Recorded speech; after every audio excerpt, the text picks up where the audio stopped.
I found myself sprawled on the chilly kitchen floor, clutching my side where sharp waves of pain reverberated through my body. It felt as though a knife were twisting inside me. Nearby, my 7-year-old daughter Lily stood, her small face etched with fear. "Mommy, are you okay?"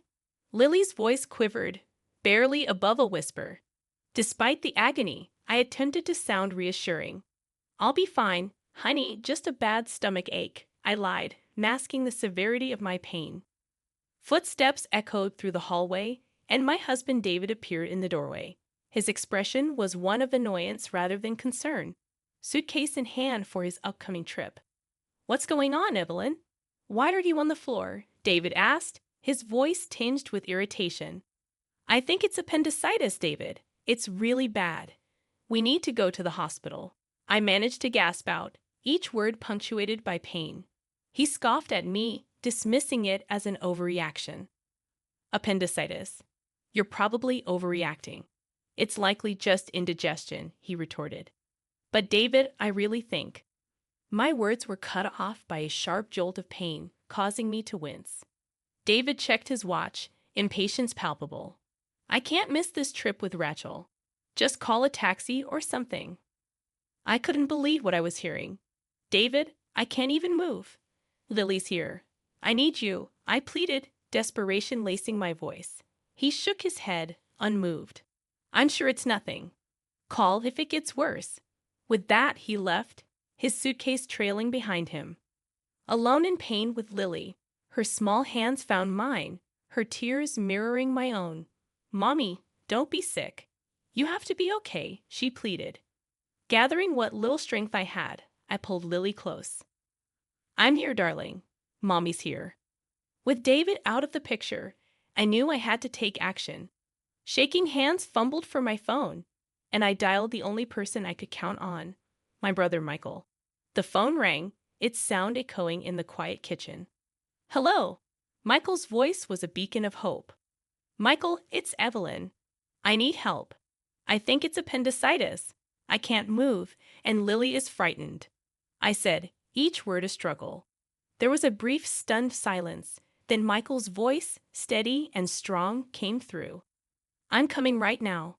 Hold on, Evelyn. I'll be there as soon as I can." Leaning back against the cold tile, I closed my eyes, trying to keep the pain at bay. Lily cuddled up to me, her presence a small comfort in that moment. A resolve formed within me. David's abandonment in my time of need would not be forgotten. It was a deep cut, a betrayal marking the beginning of a change. As I waited for Michael, one thing was clear: things would never be the same. Ensuring change became my mission as I lay in the hospital bed, surrounded by sterile white walls and the comforting soft peeps of machines. The appendicitis surgery had been successful, yet the emotional wound inflicted by David's abandonment remained painfully raw. I had reached out to my parents to care for Lily during my recovery, their voices filled with concern and unspoken questions about David's absence. 3 days later, back home, the physical pain lingered as a dull reminder of the recent ordeal. Lily's face brightened at my return, her innocent question about my well-being tugging at my heart. "I'm getting there, sweetie," I replied, hugging her tightly and grateful for her presence. The calmness of our reunion was shattered the next day as the front door banged open.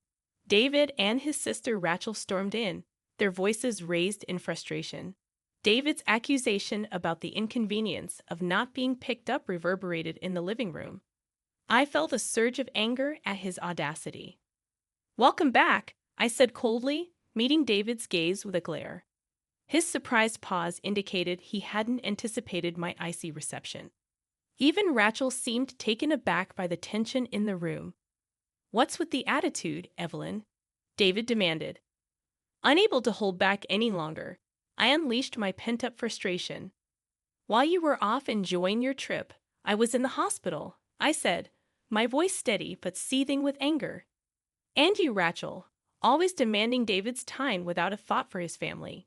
David and Rachel's bewildered expressions prompted me to continue. "It's not just about being okay, David. It's about being there when your family needs you." Before he could respond, the living room door opened, revealing Michael, our parents, and David's parents. 14 eyes fixed on David and Rachel, filled with varying degrees of anger and disappointment. "Why is everyone here?" David's voice faltered, his confidence waning under their collective glare. Taking a deep breath, I channeled my pain and betrayal into words. "You left me and Lily alone when we needed you the most. I've told everything to both our families." David seemed to shrink under the weight of my words, his usual bravado nowhere in sight as his eyes darted around, seeking an ally. However, he found none. "It's not just about this one incident, David," my brother Michael added, his tone laced with disappointment. Rachel, usually confident, looked uncomfortable, her gaze shifting from the floor to the angry faces around her. David tried to defend himself, his words a mix of excuses and feeble attempts at justification. The confrontation was intense, the air thick with tension. For me, it was a turning point. I realized I couldn't continue living in the shadow of David's neglect. It was time for change, time for me to stand up for myself and Lily. The meeting ended with no resolution, but the message was clear. I had the support of both our families, and David's careless facade had been shattered. As they left, David's parents gave me a look of sympathy, a silent acknowledgement of their son's failings. That night, as I lay in bed, the events of the day replayed in my mind. I felt a mix of emotions, anger, disappointment, but also a newfound strength. David had shown his true colors, and it was time for me to take control of my life. The days following the confrontation were heavy with unspoken words and tension. David tried to act as if nothing had changed, but the air between us was thick with the unsaid. I spent those days reflecting, realizing the depth of my unhappiness and the need for change. The decision I came to wasn't easy, but it felt necessary, like a breath of fresh air in a long-stifled room. One evening, as David sat on the couch nonchalantly flipping through TV channels, I walked up to him, a folder in my hand. My heart was pounding, but my resolve was firm. "David, we need to talk," I said, my voice steady. He glanced up, a flicker of annoyance crossing his face. "What now, Evelyn?" I took a deep breath and handed him the folder. "I want a divorce." David stared at me, his expression a mix of disbelief and mockery. "Divorce? Don't be ridiculous, Evelyn. You're overreacting." I shook my head, feeling a sense of empowerment growing within me. "It's not an overreaction. I've thought about this a lot. You've constantly put Rachel and your needs before me and Lily. I can't live like this anymore." David's face twisted into a sneer. "You think you can manage on your own? Don't be naive, Evelyn." His words were meant to wound, but I stood my ground. "I'm not naive, David. I'm aware of what this means, but I'd rather face that uncertainty than continue feeling invisible in my own marriage." He laughed, a cold and harsh sound. "Good luck, Evelyn. You'll come crawling back once you realize how hard it is out there." I felt my anger rising but kept my composure. "I won't. This is my decision, and I'm sticking to it." For a moment, David looked like he might argue further, but then he shrugged, an arrogant smirk on his face. "Fine. Have it your way." That night, I couldn't help but feel a sense of vindication. The warning I had issued to David months ago had proven true. As he turned back to the TV, dismissing me once again, I experienced a mix of emotions. There was fear, yes, but also a liberating sense of freedom. Finally, I was taking control of my life, stepping out of the shadows. The next day, I initiated the legal proceedings for the divorce. It was a daunting process, filled with paperwork and legalities, but I was determined. My parents and Michael were supportive, offering help and encouragement during this challenging time. David's true character became even more apparent. He was dismissive and uncooperative, trying to intimidate me into backing down. However, I stood firm, bolstered by the support of my family and the growing realization of my own strength.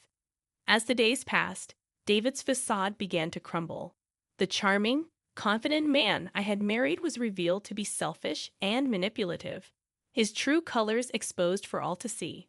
The divorce proceedings were tough, but I faced them head-on, each step forward a testament to my newfound resolve. I was no longer the woman who lay on the kitchen floor, ignored and in pain. I was a woman reclaiming her life, dignity, and happiness. The divorce was a grueling process marked by David's attempts to undermine and belittle me at every turn. He would often sneer during our meetings, making snide remarks about my capabilities as a mother and my future without him. But his words, once so debilitating, now only fueled my determination to break free from his toxic grasp. "Enjoy your life of struggle, Evelyn," David taunted during one of our final meetings. "You'll soon realize how good you had it with me." His arrogance was infuriating, but I kept my composure. "I'd rather struggle every day than spend another moment with someone who has so little regard for his family," I retorted, my voice unwavering. David's smug expression faltered for a moment, replaced by a flash of anger. He quickly masked it with a scoff, but I could tell my words had hit their mark. The day the divorce was finalized, I felt a strange mix of relief and apprehension. I was free from David, but the journey ahead was daunting. Yet, as I walked out of the courthouse, a sense of liberation washed over me. I was ready to face whatever challenges lay ahead. In the weeks that followed, David's life began to unravel. His neglectful behavior and the divorce became the talk of his workplace. Colleagues who once admired him now looked at him with a mix of pity and disdain. His charming facade had crumbled, revealing the pettiness and selfishness beneath. Word of our divorce and the reasons behind it spread through our community, thanks largely to my cousin, a well-known figure in our neighborhood. David, who had always prided himself on his image and reputation, found himself the subject of whispered conversations and judgmental glances. Rachel, too, faced her share of backlash. Her interference in our marriage was now public knowledge, and friends and neighbors began to view her with suspicion and disapproval. The once unbreakable bond she shared with David was strained and awkward. One evening, while picking up Lily from school, I overheard a heated argument between David and Rachel outside their house. Their voices were laced with blame and resentment.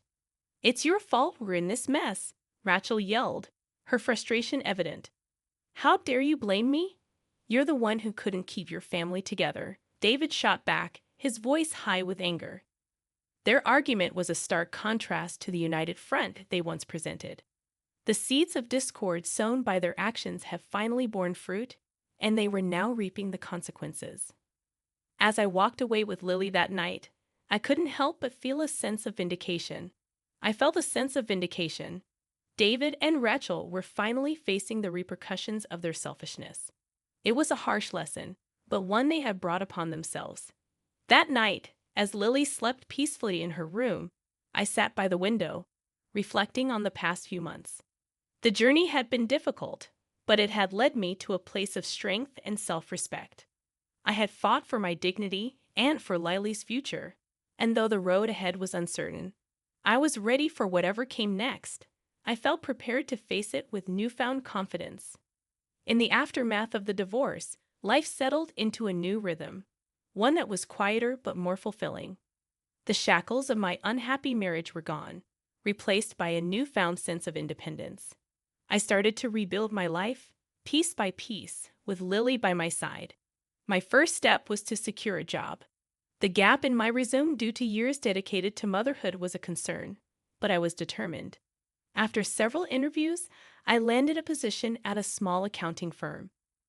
The firm was run by a woman who believed in supporting working mothers, and the environment was understanding and flexible, a perfect fit for me.